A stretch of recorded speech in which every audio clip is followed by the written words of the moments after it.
Okay, welcome back to the sessions. Guys, if you can have your cams on, it is muchly appreciated. I'm seeing some gorgeous faces. Steph, where are you? Stephanie Beer, where are you? Where do you belong? I see you all the time and I don't know where you, Germany. Okay, cool. Amazing. Thank you. Okay, so my weekend, right? I want to talk about, and this is actually something I'm going to be talking briefly on in my money masterclasses next week. So very, very brief discussion of it tonight, but I think it's relevant for you guys because it ties into like financial thermostats, blah, blah, blah, blah, blah, but not talking about that. What I'm actually going to talk to just for the quick 5 minutes, and Mike, I want your take on it as well, because my weekend was actually, I went into a guilt shame spiral about having money and being wealthy and working from my laptop. Like a mega, like I feel like people only talk about, they focus on the positives of wealth and having time freedom and location freedom and independence. What isn't talked about is the consequences of that. So I want to get you thinking about this, guys. Drop in the chat. What would a consequence of having money and being location dependent be? What are some consequences of this? Because this is something you will experience. And this conversation, you will reflect back at this and be like, SJ and Mike spoke about this. I know how to navigate this. Who here doesn't know? Just write IDT. No, wait, they're not the letters. IDT. IDT. People try and use you, overconfidence. No, think bigger. Still not happy, think bigger. Think differently. Materialism, think differently. I'm just going to fucking tell you. You don't get to use the excuse of I don't have time, I'm broke, I don't have any money, I can't do it. When you don't have money, right, a benefit, a secondary gain to not having money is you get to say, sorry, I'm broke. Sorry, I can't afford it. Sorry, I can't do this. How fucking convenient for you that you get to say that. How fucking convenient is that, right? Yet you could just say, it's a scapegoat for you just saying, oh, sorry, Mike, I'm not really into metal music, not my thing. Don't know why you would say that. We wouldn't be friends if you said that to me. You could just say, instead of using your voice of, sorry, I just don't want to do that, you use an excuse, right? So the reason I'm bringing this up is my husband's been away for a whole month, like 4.5 weeks. And his parents do not understand what I do, right? They know I trade, they know I coach, blah, blah, blah, blah. But they, in their mind, they just think I work on my laptop and I can be wherever, whenever I want, right? And even though no one else can make you feel any other way except you, right? You taking on that, no one can make you feel anything. You choose to feel that. I was feeling guilty because I wasn't spending time with them and my husband was. And they were, conversing through WhatsApp with me and they're just saying, oh, we just miss you. Can't wait to hang out with you. Next time, bring the pets. And when they said bring the pets, that was always my excuse as to why I would never go down. Not because I don't want to hang out with them, but just who has a really nice, like I love my office, right? I love my environment. I think environment needs to be conducive for your success, right? And if I'm going to spend 12 hours a day in a room, it's going to want to be in a room I really fucking like, or somewhere where I really like, and I'm on my own time and I don't have to think about anyone else, right? On my work days. So what I'm saying is my excuse previously was, sorry, I can't come because I don't have a house sitter. I don't have a pet sitter, right? And that's worked up until now because on Friday, my lovely father-in-law said, next time, bring the pets. I had nothing to fucking turn to. Nothing to turn to, right? And so in that moment, I felt intense rage. I'm like, why don't they just fucking get it? And I literally, it was such an event of guilt. Like I could have fucking made a reality TV out of it. Reality TV show. Like that's how big of a deal I made it, when really I could have just said, sorry, Charlie, it's just not good for me to be away from my office or whatever else. So I had to have a very awkward conversation of, Charlie, you know what? I actually just work best in this environment. I work really well working, 3-4 months flat out. And then I enjoy having 2-3 weeks off. And in that time, I will then come and see you. Right? Do you know how much more easier it is to use something else as an excuse? When you have money, guys, when you actually have time, you don't get to use those excuses anymore. You actually have to use your voice. I want you guys to really think about that, because when you start posting, I made this much money trading, right? I'm now funded. I'm making 6 figures funding. I'm now fucking chairman, if that's what you're going for, whatever. You now don't get to use those excuses, because if you did, what do you think it's going to make you look like? Oh, maybe he's not a good enough trader. Maybe he's not as good as he says he is. Or, maybe that trading thing's not going so well. So then you break a financial boundary by spending money you don't want to allocate to that said thing. And then you're beating yourself up about that. Who's ever done that? Spent money out of guilt and obligation, broken budgets to look a certain way, right? And Mike wrote it in the chat, ego. So these are the things that I wasn't going to talk about this tonight, but I think it's a really powerful lesson to learn, is that the more money you make, the more time you make, the less excuses you have. The excuses you use now, you won't be able to use then. So the sooner you get used to using your voice and not using fucking excuses, the easier your journey is going to be. If you genuinely can't afford something, maybe you can, right? Instead of saying I can't afford it, because what do you think that's also materializing for you then? Who here says I can't afford that on a day-to-day basis? Right? How do you think that's consistently showing up for you in a day-to-day thing? You're going to find evidence of that. By you saying I can't afford something, you're actually going to be presented with more things that you can't afford. It works. It happens every fucking time. You're going to desire more, and you have to say no because you can't afford. So it's even in the little things of changing up your language. Instead of saying, I can't afford it, why don't you say something more empowering in the sense of like, you know what, Carrie, that's actually not where I want to put my money this month. I've got some big goals I'm working towards. Way more empowering than, sorry, I can't afford it.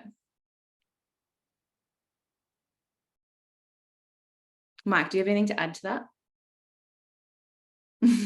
Like, of course. Oh yeah, for sure. And I think it's a very interesting point, and it actually, even in Go Live, not just necessarily recently, but it is definitely a type of point that I like to bring up, of using your example of going to see, the in-laws.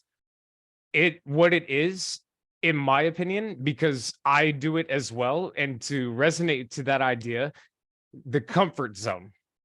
And that and to add kind of another thing, but still to the same point, I see videos about, millennials, or I guess other people, like, oh, when the Friday night plans are canceled, people get happy because now they don't have to go do something, because now they get to stay home and not have to get up, get dressed, do this, do that, drive to a place, engage in a social environment or whatever it is, and do all of that. And so therefore it is simply easier for, again, just whatever to happen, and then you just do not end up doing whatever that is, and staying, in a particular place. You can again call it like even a physical or, again, mental comfort zone. And when that, of course, always continues to happen, because again, like I said, it's easier. This is a problem that I suffer from. To give you guys actually there's a lot of other backstory, but I had a conversation with my dad the other day, and he was upset with me because I don't talk to them, to my parents. And there's again, a lot of history with that, but the easiest way to at least say it right now in context is that my parents are mentally in the 60s and 70s. They always have been. Both of my parents are actual legitimate baby boomers. I have 4 other siblings, and my youngest sibling is 15 years older than me. So all of my other siblings are, older than that, right? So I have siblings, but I didn't have like, siblings I grew up with, right? But anyways, I never really have ever talked to my parents. And so that expectation that they have now is interesting because as I've become an adult, both of my parents, always tell me all the time, all of their other kids, call them up and talk to them. And I have 3 sisters and 1 brother. The girls always going to my mom, complaining about this, whatever, blah, blah, blah, and just, having that relationship. I'm the one that never calls them because I have never been able to go to them. And so this is the point that I'm trying to make. I have the opposite of that comfort zone in the way that reaching out or speaking, well, I guess it could also be in some ways as well, the exact, not the opposite, but kind of the same as well, that the comfort zone can also be detrimental in the way that, well, it always is, right? But for me, in my own personal situation, the guilt and the things that they put on top of me because they don't understand what's going on, or friends, or, whatever, it is this guilt cycle, just like what SJ was talking about, of my thoughts of expectations of other people's expectations. And then me feeling like I don't meet that guilt, the shame cycle starts. And so what does that do in context to the comfort zone? It pushes you further into it to where it is easier and easier and easier, but again, is destructive. Just because it's easier does not mean it's better. In fact, most of the time, it's usually never beneficial in any way. So I like that point because it is so critical to understand that when it comes to trading or relationship building, whatever, relationships with partners, or even, again, parents and things like that, it is something that I will just say for my life personally, I am personally learning and growing through. Because again, it served me back then, but as an adult, closing off and self-isolating is absolutely more destructive than it was when I was like a teenager. And again, where it served me. So identifying again what we think is potentially helping us could in fact again be one of the biggest problems. Agree. Does anyone drop in the chat? Is this relatable for anyone? Oh man, good conversation to kick it off.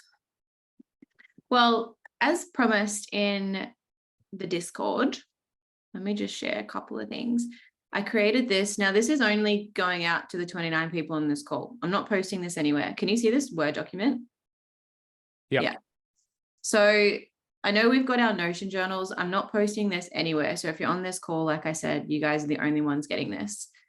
Created this little thing, got some examples in here, but for those that are on this call and that are in my group, I want you to fill this out and I want you to share it with me at the end of the 12 weeks or 4 weeks, whatever, right? You've got 12 weeks to fill this in. Now, I know we've got our Notion and that's fine, but this I want specifically for losses, okay? And this is going to tie into the conversation tonight and I'll share the submission. But the idea is the weekly trading improvement. little cheat sheet here, right? So it says the idea is that we shouldn't get down on ourselves as traders when we face losing trades. But when we take a loss, I want this loss to make sense, because it should, right? Your success should make sense. Your failure should make sense. It's like a conversation we had, maybe it was last year, in the sense of like, when you achieve a goal, for me personally, I'm very neutral about it. And the reason I'm neutral about it is, of course, I achieved the goal. I was doing what I should have done. Right? And absolutely, yes, I could get into the energy of celebration more. That's a different conversation. But when I also have a failure, I don't get bummed about it. It makes sense. Okay, it makes fucking sense whether you win or you lose, because if you lose, how did you contribute to it? How did you contribute to the loss, the lesson, the failure? If you won, it should make sense. Already a blue wolf. Yay. So I'm going to drop this in the chat. Here is the document. Click it, make a copy. Should be editable. Oh, look at all you. I've never seen that. Everyone at the top there making little copies. Someone's a wolf, someone's a crocodile. I've never seen that before. All right, so take this, make it yours. You can get rid of this example, but this is what I want you to do. This is going to make you, one, be responsible, right? But also two, understand where you're going and what mistakes you may be repeating. Because maybe if you're in your Notion journal, maybe you're not doing it clear enough for you to understand what you're doing. Okay. The other thing I want us to start playing into is we can no longer play the I don't know card anymore and the I can't do it anymore. I don't have time anymore. This conversation, right? The questions I want you asking is, how can you do it? How can you find out? If you don't know something, so if you don't know why you've taken a loss, this is exactly how you can find out. Right? So we need to ask better questions. We need to make better decisions. Okay. Does everyone have a copy? Who's going to commit to filling this in? I'm going to call Zach Walker out here because I know he's been slack with his journaling because he's told me. Okay. So I'm going to call people out. Not calling you out, calling you forward. Right, so this is what I want you guys using. And like I said, I'm not posting this in Discord, so don't ask me again if you don't have it. I will not resend it. Now, heaps of questions were sent in, but we're gonna focus on this one tonight. So I want everyone, I'm gonna read it out, but I'm sharing my screen because it's so fucking big. Now, last week's session on willingness to fail was eye-opening, groundbreaking, and shocking to me. I always thought that my willingness not to fail was the key to my success in the past. I'll come back to the chat.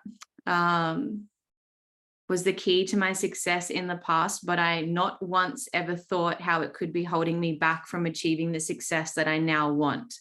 However, perhaps it's more in the past. I have had a strong commitment and dedication to focusing on what I want to achieve, but I also feel like the things that I have achieved have not been as challenging as the task of learning how to trade and all that comes with it. I would love more calls on this similar topic, breaking down traits that we think are positive and negative, but are actually holding us back from moving forward, and how we can pivot these traits into enabling us to move towards the success that we're aiming for. I've listened to last week's call a few times now, trying to process everything that was discussed because there's so many different elements to that call.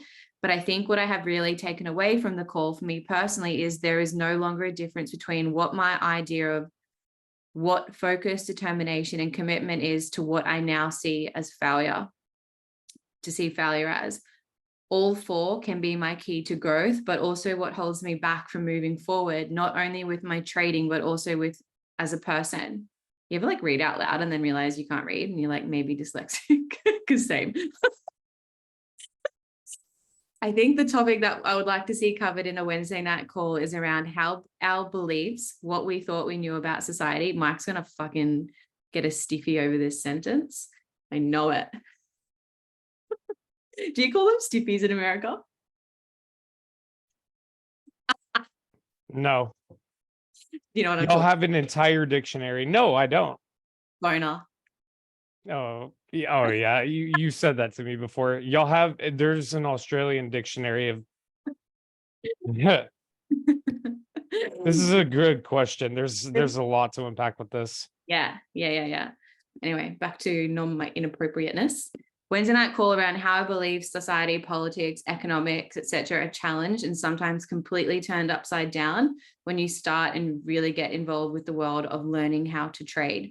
For me, this has been a huge, overwhelming weight that has placed on me. Everything that I thought I knew I was comfortable with I'm now seeing it differently, and it's full on.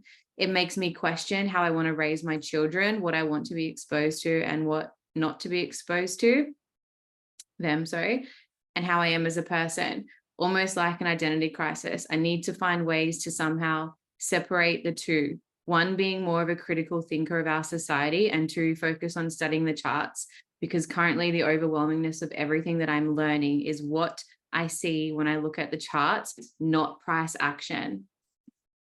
Isn't that fucking interesting? My God, SJ, I have so much. Let me go first, then I'll throw it to you because I know. Yeah, because You'll fucking go to town.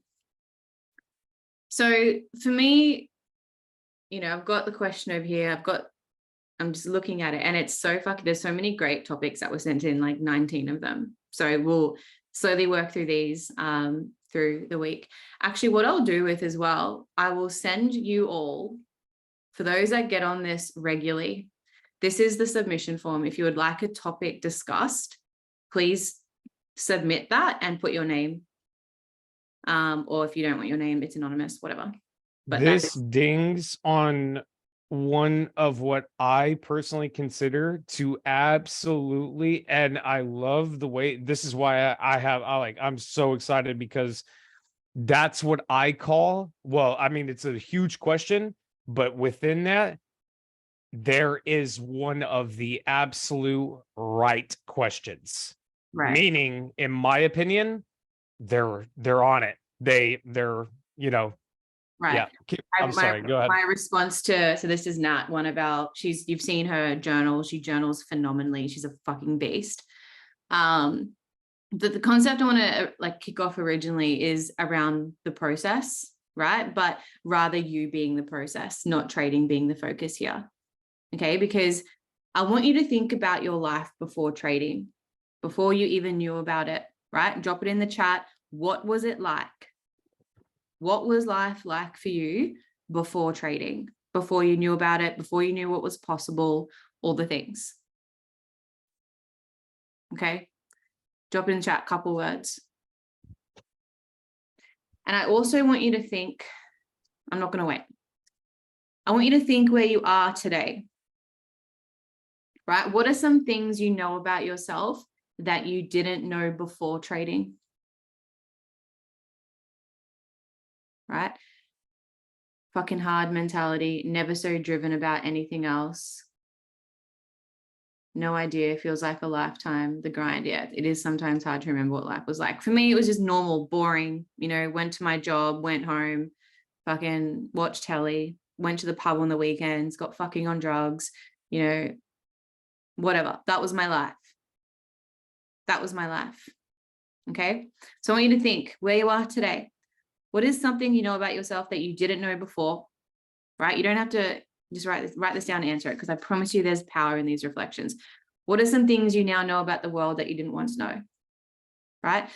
One thing I want you to write in the chat for me, and this isn't trading related, it's you as a person, right?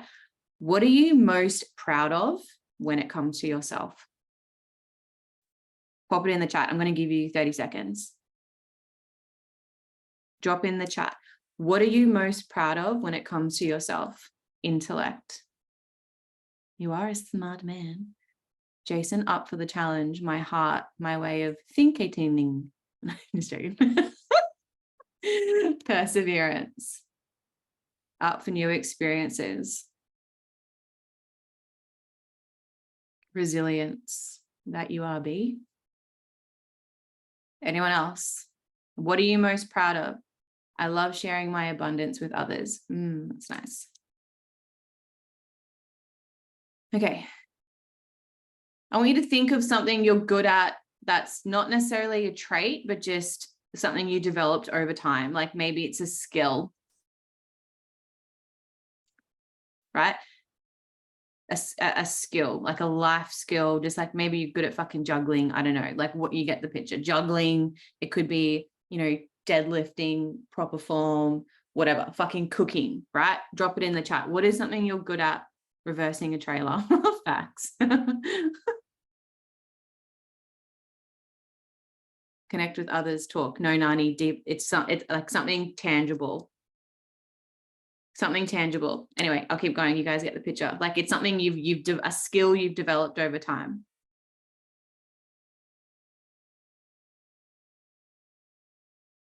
Lifting weights, installing air cons. Okay. So the answer to that is, okay, running. Yeah. Lifting weights, installing air cons, cooking, juggling, being a mother, right? All these things, right? And I want you to consider how long it took you to get good at that thing, right? Like if you're a parent and you deem yourself as a good parent, have you always been a good parent? Or did you make mistakes? Did you fuck up a couple of things, right? For your job that you know off the back of your hand, did you know everything on day one, week one, right? Were you the best at it in the first couple of months, or did you make mistakes along the way? Trading is no fucking different. And the reason I'm bringing this up is because this is a conversation I had with Nat, because Nat has a very unique relationship to failure. And this is the woman that asked this question. Okay. And she's not on tonight. She's catching the recording. So I'm talking about this for her. Shane, failed forward with everything. Amazing. Okay. So as we learn about the world, we obviously are going to encounter new ideas, new experiences, new perspectives, all the things that challenge our preconceptions and our beliefs, right? And this can be a very uncomfortable process because it requires us to confront our own biases and our own assumptions as well. Okay. But this process of self-reflection and questioning is essential for people like us. It's essential for your personal growth and your intellectual development. Okay. And in some cases, most cases, like Nat is experiencing, is an identity crisis. And that's what I went through last year. I had made all the money, yet I was so fucking unhappy. And this is where I say, guys, you have to find you have to find meaning in trading in the process, in the journey. It can't be when I get a 6-figure account, when I quit my job. That can't be when you then have fun with trading and find meaning. Okay, I need you to find something in the process that you really enjoy. Okay, when we realize, we'll start to realize, I guess, that some of our beliefs, some of the values that we have held onto for so many years are no longer relevant and no longer accurate. And that is the process I personally went through last year. I went through a process of questioning everything of every belief that I held so closely and so dearly. And I asked myself, did I choose this, or was it chosen for me? Do I believe this because my parents believe this? Right? Do I believe this because society wants me to believe this? Like, who chose this belief for me? And that alone can be a very difficult realization. And it's going to, confront you to, it's going to ask you to confront your own limitations and imperfections. And for someone like Nat, who has an issue with not being perfect, it's no wonder she's feeling this. It's no wonder she's feeling like her world is being flipped upside down. But we also must understand that that process of the self-questioning can be so fucking liberating, because now you get to choose. Right? And in this process, you then start acknowledging that our sense of self is not fixed, right? We open ourselves up to the possibility of the transformation, of the growth. And that's really fucking cool. Okay. Like when I reflect on where I was and where I was and where my life currently is, I see so much change and growth, which is why I asked you to reflect on that at the beginning of this call. Okay. And even though there's an essence to me that appears constant, you know, my work ethic is constant, things like that. This whole journey over time, my beliefs, my desires, my perspectives, my opinions have all changed. Okay. My physical body is changing, right? So there's this qualitative difference in my experience of myself. Does that make sense? I'm experiencing different versions of myself, and it's almost like a grieving process of the past versions of yourself, right? So we must remember that our existence is not fixed. It's not this static state, but rather this continuous dynamic process of growth and change. Okay. And it's the ongoing experiences, the questioning, the choices, and all of that. That's actually the things that shape us. So everything in society, in our culture, in our world, the fucking universe, right? Material and immaterial is all in a constant state of flux and evolution. And in our individual experiences and our own choices are the things that, you know, what's the word I want? The choices are the things that are like part of this big, you know, larger equation, right? Like, who here once upon a time used to be scared about change, trying something new, right? Anxious and uncertain, right? But now you've been involved in the trading world, right? You're now more open, you embrace it, you know that that is necessary, that you have to go through this to get where you want to be. And you know that the only thing that you can, still afraid of change, okay? But you also know that the only thing that you can control is you, right? So in trading, the idea of us also being a process, not just enjoying the trading process, can help us actually recognize the potential of growth and change within ourselves, especially when we feel that stuckness, that stagnantness of, I'm not growing as fast as I should, or I should be further along, right? So it's, you know, this is crucial where we say work on your psychology, right? So then you're equipped to handle the emotions and the stress that comes when these changes happen, right? And given you're learning the strategy that Tradehouse is known for, we know that works, right? So if you're actually not getting the results that you want, I would say it's a few things, but the number one thing, it's your mindset. Okay, and I'm not just going to leave it at it's your fucking mindset, right? But I am going to tell you it's not your mentor. Okay, it's not Mike, it's not Jordan, it's not Zach, it's not Siva, it's not Jenna, it's not me, it's not Rock. Okay, now what I mean by mindset, your mindset is the thing that determines how easily you rebound from losses, right? It determines your discipline for you to follow your trading plan, for you to fill out that journal, for you to go and do that weekly trading improvement document, right?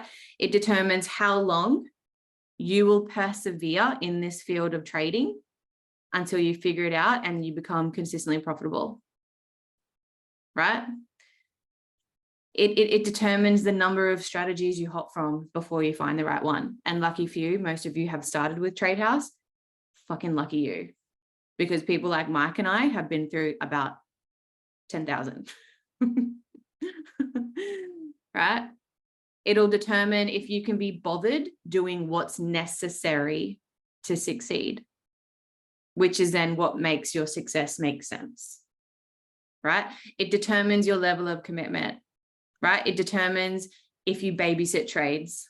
You know, that's also a risk management thing, but your risk management also ties into mindset.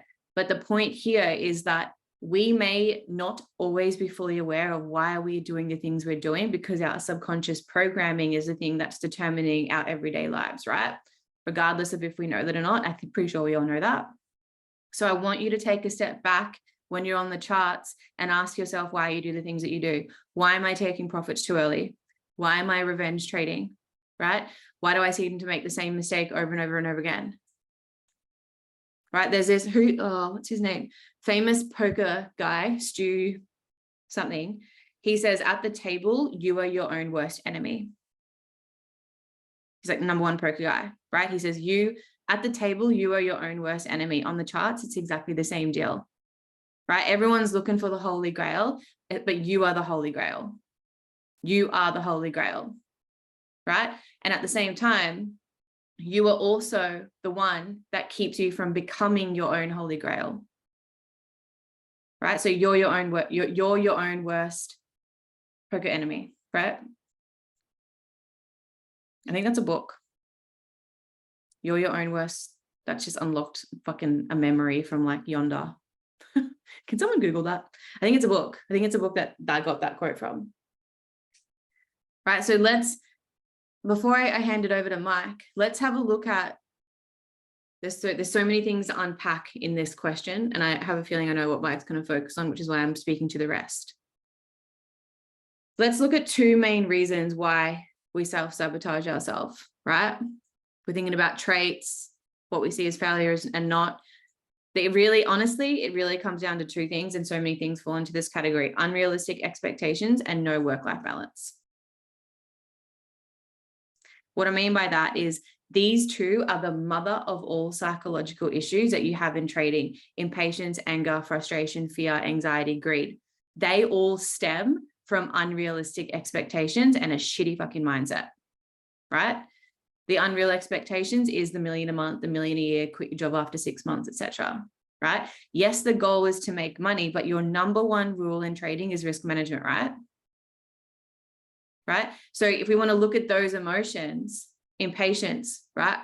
This one comes up because you want it right now. You know, if you have to make 12% a month just to cover your costs or whatever, because remember, we trade to pay bills. No, we fucking don't, right? Then this is where the unrealistic expectations come in. It's going to lead you to overtrade, over leverage, forcing trades, breaking trading plan, right?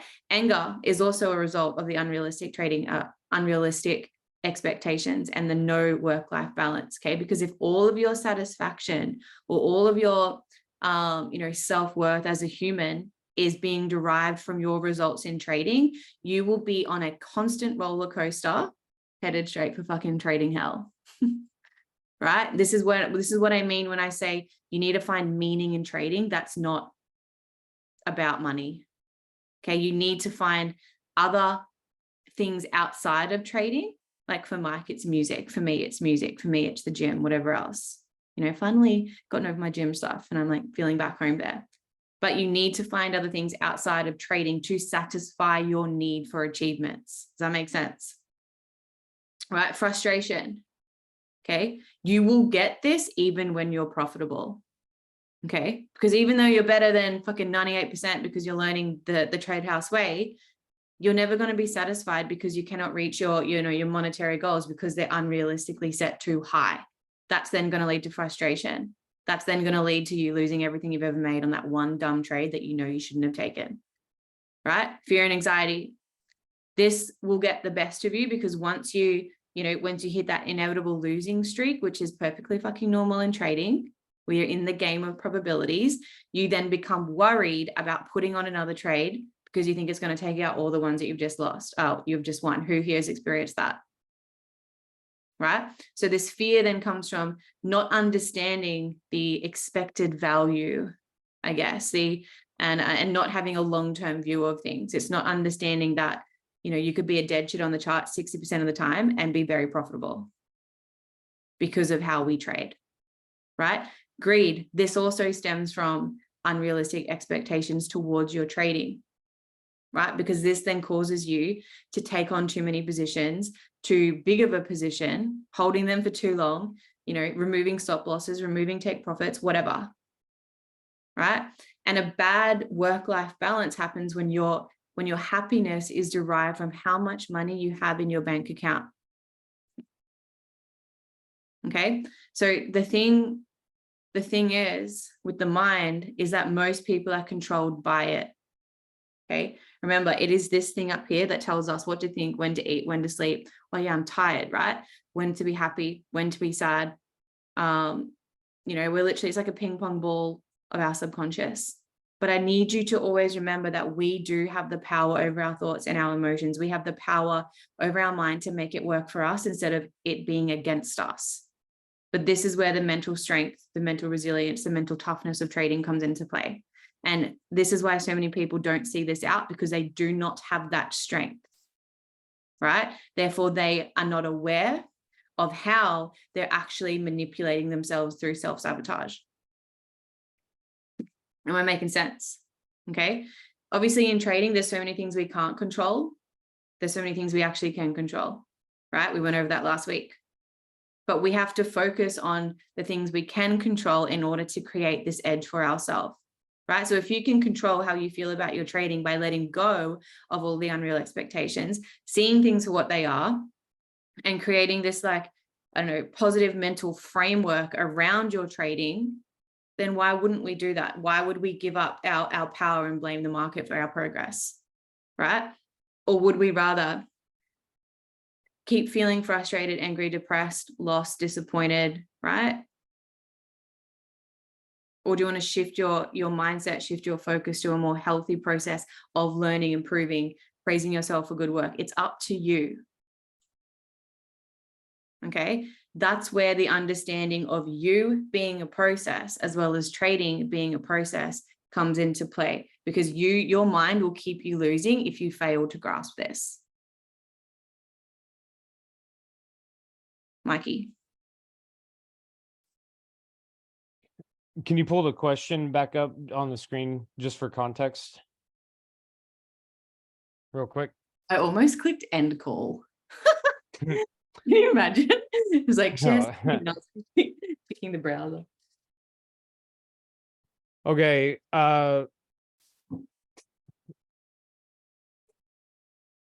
Okay. Yeah, the beliefs. Okay, so in the middle of it, I think the topic that I would like to see covered is about society, politics, that, and how it's challenged, completely turned upside down. That's key. And then you start to get really involved with, what we're doing here. Overwhelming weight, also a key about what I'm about to say. Everything that I thought I knew and what made me comfortable and what made sense now is being seen differently. It makes me question, not just for the individual, but even for their children as well. You could take it off the screen now, but that is what I consider to be, again, what I consider to be the right question. Because even for me personally, it was and is the same way. And what do I mean when I first start saying that is that a lot of people just, I don't know if you know me or if you do know me, everybody always talks about my ability or whatever to go down the rabbit hole or to ask questions or frame them in a certain way to challenge people's beliefs. This is a secret that I use and I always have used about how to transfer information to people. I am never trying to say you're wrong and I'm right. I deliberately impose questions that force the individual to think if they are, listening and willing to challenge what it is that they believe. When this all started for me back in 2011, the Mayan calendar, 2012, end of the world, that's when this started for me. I can't even express to you guys the amount of rage, confusion, sadness to then understand the state of the world, and more importantly, the world that we live in and how it operates. One of the most important things for me personally was religion. And if you're religious or not, whatever, I'm speaking from my own personal experience. I believed 100% as a belief system that I didn't just go to church. I bought in. But one thing that was always apparent with me, and even from what I was saying last week about tenacity of questioning, it led to me discovering answers. Well, first, okay, inconsistencies in the belief systems that I was taught and that I was raised on and that everybody around me believed, to then not trying to destroy it, but also not ignoring other relevant information. So then it created a problem what I believe is being challenged by what I'm thinking about. And then ultimately, to come out on the other sense of with the sense of clarity, it creates chaos. You are supposed to get flipped upside down mentally. You are supposed to get lost. Because guys, quite frankly, if it didn't, then we wouldn't even be having this conversation. We have to destroy what it is that we have been taught, what it is that we believe, in order to replace it with new information, right? That process is not simple. There's fear, there's doubt, there's confusion, where you start questioning, like in context of the question, society, politics, religion, philosophy, history, all of it. That's exactly what I did. This is why, personally, guys, I have a massive disdain for money. Because quite frankly, what is the biggest problem in life for humanity is the monetary systems, all of them. Not just, the dollar or fiats, crypto too. We don't need a monetary system as a society, because if there is a monetary system, it creates imbalance naturally. There's no ands, ifs, or buts about it. A monetary system cannot exist if everybody's a millionaire. Because if everybody's a millionaire, then it doesn't matter. The very idea of that is the biggest cancer in the world. That's what the Tradehouse is. That's why I've done why I do what I do. The desire for money, if that's why you're here to learn how to, to trade and do that, I can understand it from a perspective of necessity, of like bills and things like that. But everybody is chasing money, guys. We all have been chasing money our entire lives because it's what we were taught to do, right? But yet nobody has anything. So of course, the overwhelming majority of people on this planet don't have any money, despite the fact that that is all that we have been taught to go after. So just like what SJ said a little bit ago, it's not strong enough. It isn't, because if it was, everybody would be financially successful. This life that we want comes with a cost. And that cost is that chaos, that personal chaos, that conundrum of, what if everything you have been taught is a lie? I mean, really, really consider that question.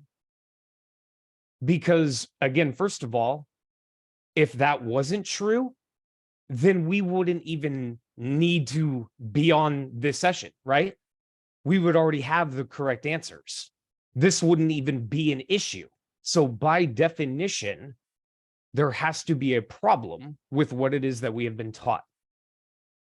And once that, in my opinion, and this is why I said, this is what I consider to be one of the right questions, because to me, it demonstrates that that human being is no longer just accepting. Now they're challenging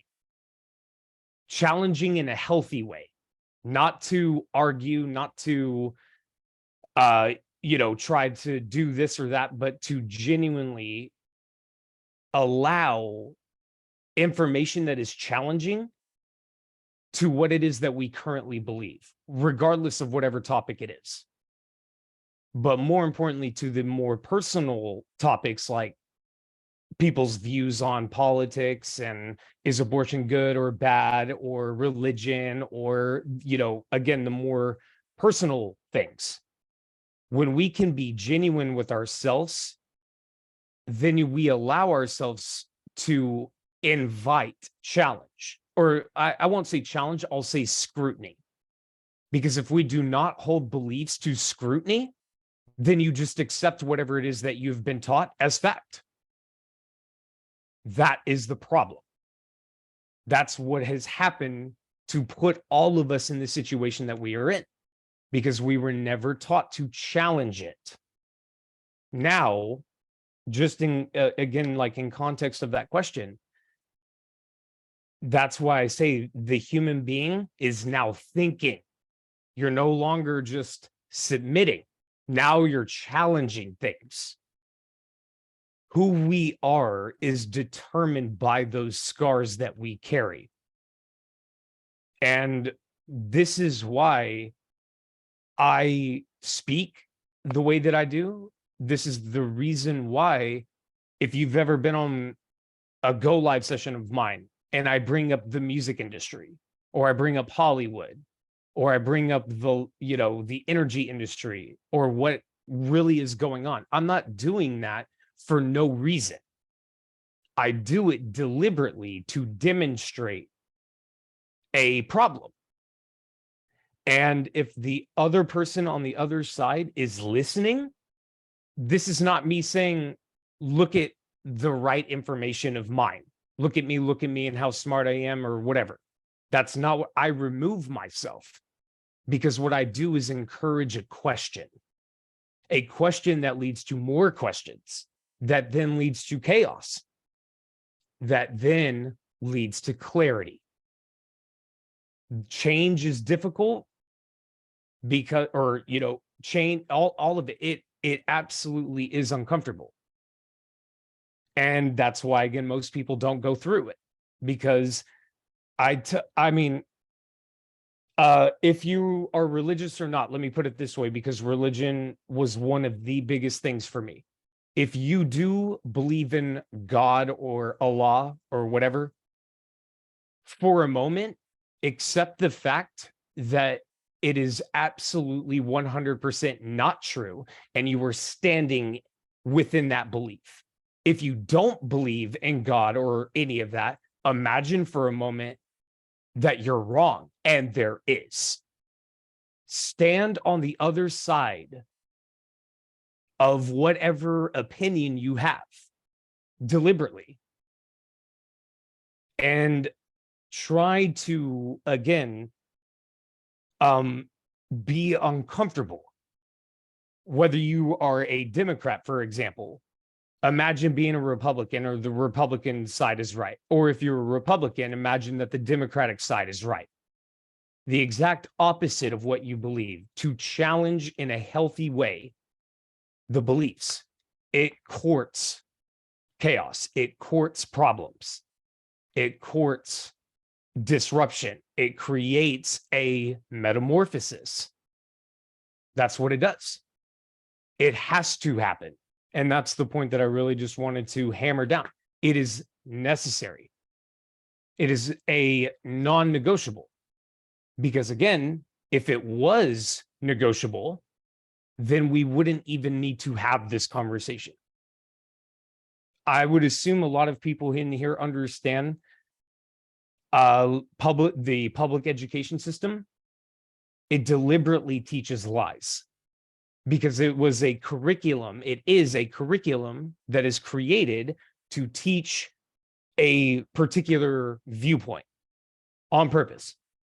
And to do this type of profession, for example, it is impossible, in my opinion, to exist in that framework, but still find success in trading.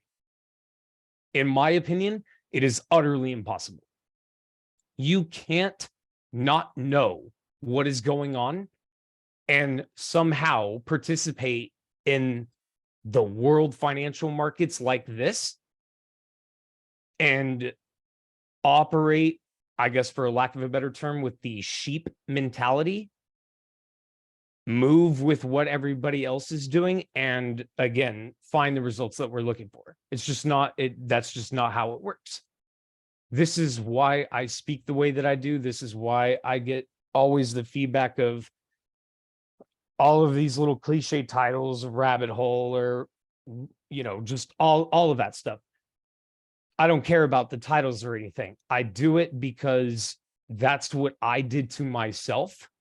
And by the way, if you don't know, what did start that for me was the music industry. Once I realized that the music industry is an industry and that they're not really artists and that they're given songs, and that all of the beat production is the same, because I could take it even steps further, that the entire industry is built on subliminal rudiments and patterns that get brainwaves thinking on very, very specific things like sex or low frequency things. That's why all of the music sounds the same, why it all has the same BPM, because it's, again, not just an industry, there is a narrative, there is a purpose behind the music industry. And I discovered that through the labels. And once I did that and discovered what was actually, again, going on in the music industry, because I wanted to be a Backstreet Boy, that was the first thing I ever wanted to be in my entire life, aka a musician. So naturally, my interest, my passion took me into that field, and then I learned about it, and I dove deep into it, and understood something like, Ice Cube and Dr. Dre and all of that. You know that they're not gangsters, like, at all. Ice Cube is actually a CIA informant, and his family always has been. And Ice Cube went to private schools, and he's an actor. It's funny that they will put the NWA, fuck the police, type of image out there, that they're gangsters. The only actual real gangster out of that particular group was Eazy-E, and that's why he's dead.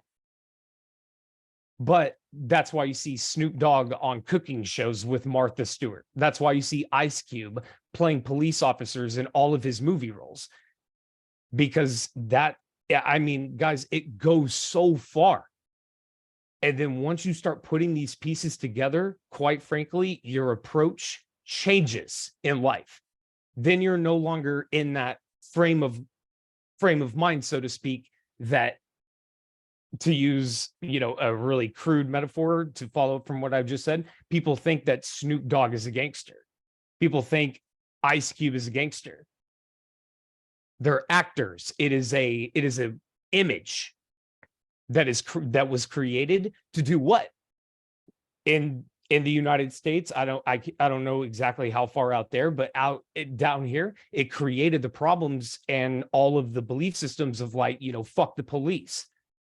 But then they'll sit there and bitch and complain about what goes on in their neighborhoods and actively go against the idea of having police in their neighborhoods, but again, still complain and turn around when people are killing each other every single day.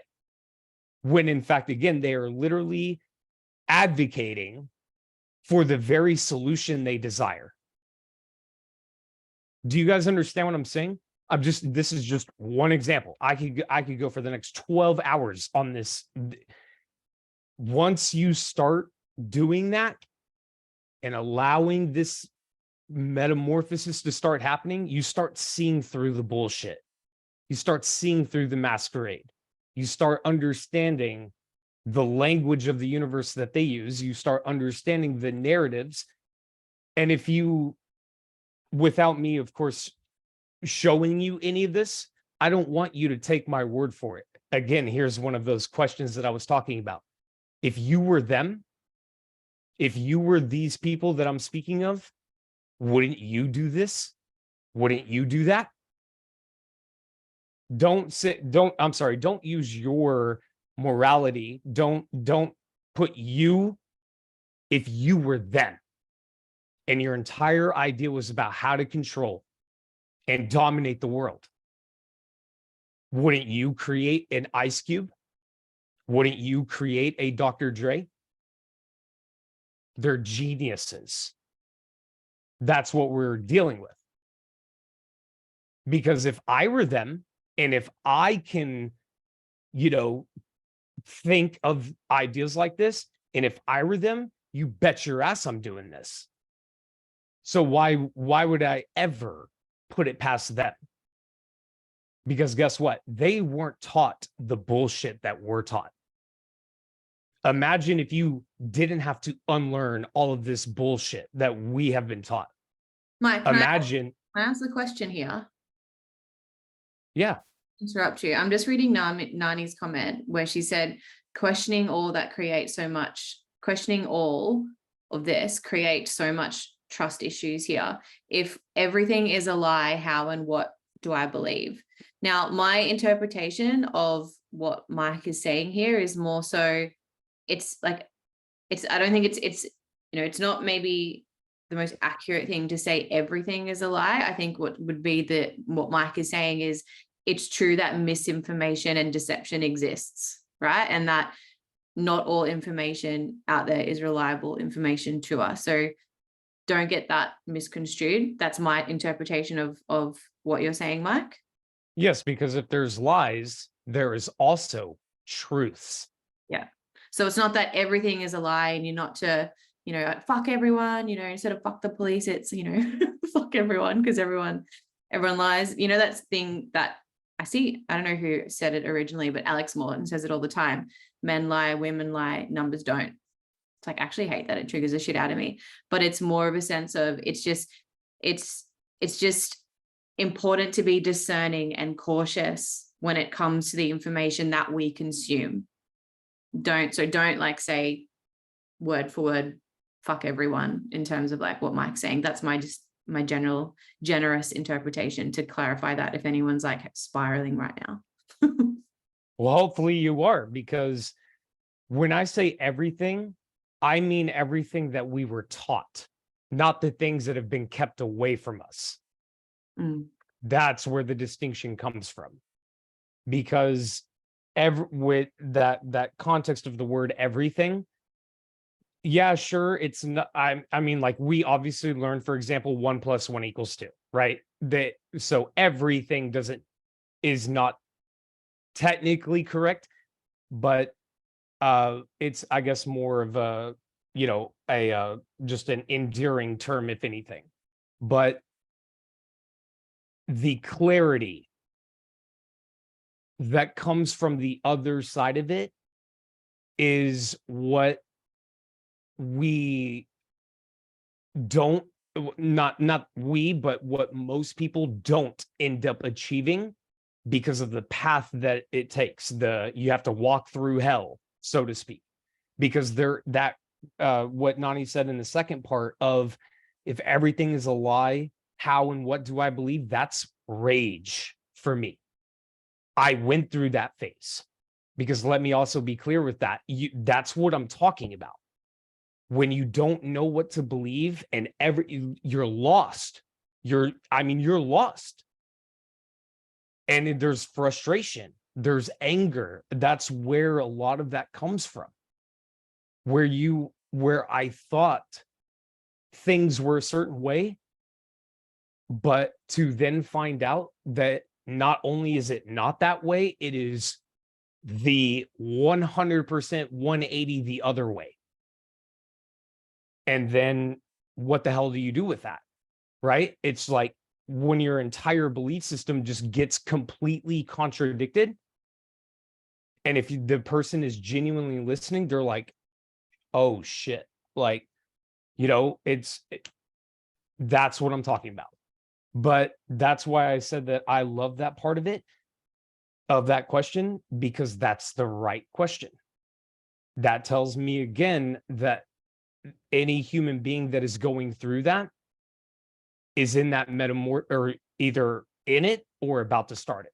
This is not just about learning how to trade and managing money and things like that. This is why I talk about like the music industry and that whole little rant that I just went off on. Ice Cube and Snoop Dogg and shit. That's not important. That one particular thing isn't important. It's a demonstration of a much bigger thing that is going on.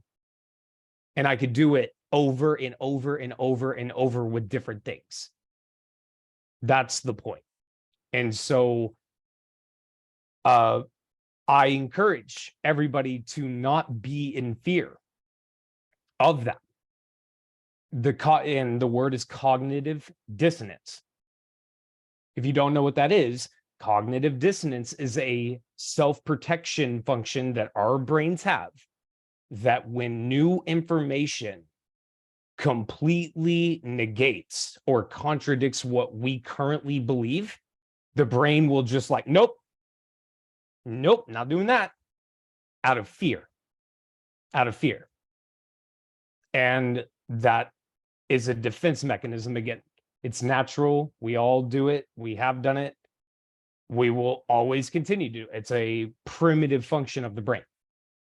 But again, a lot of what we, if in fact, all of what we are looking for is on the other side of that. So I could go on and on. That was a great question. I loved it. Delicious. How's everyone feeling? Is anyone relating? Lots of blue wolves. Kerry, could you do a tally, please, of the blue wolves? Okay. Every other question is quite large, and I am just conscious of time. But we will start working our way through these in the next couple of weeks. You down to do that, Mikey? Absolutely. And everybody should, continue to add on to it, because what matters is what you guys need to talk about. Yeah. Mike and I, we can talk about anything and everything, but these conversations need to be relevant for you. Okay, tonight, powerful call. If you haven't watched last week's, the feedback we've had from that one, Mike, has been like off its head. A conversation everyone needed. So this has been super cool. Thank you, everyone, for tonight. Mike, thank you, my lord. Stop that. Thank you guys for the time. And again, I really, if what I was saying didn't necessarily make sense to you, good. Go back and rewatch it. Because I cannot express to you again how important that is.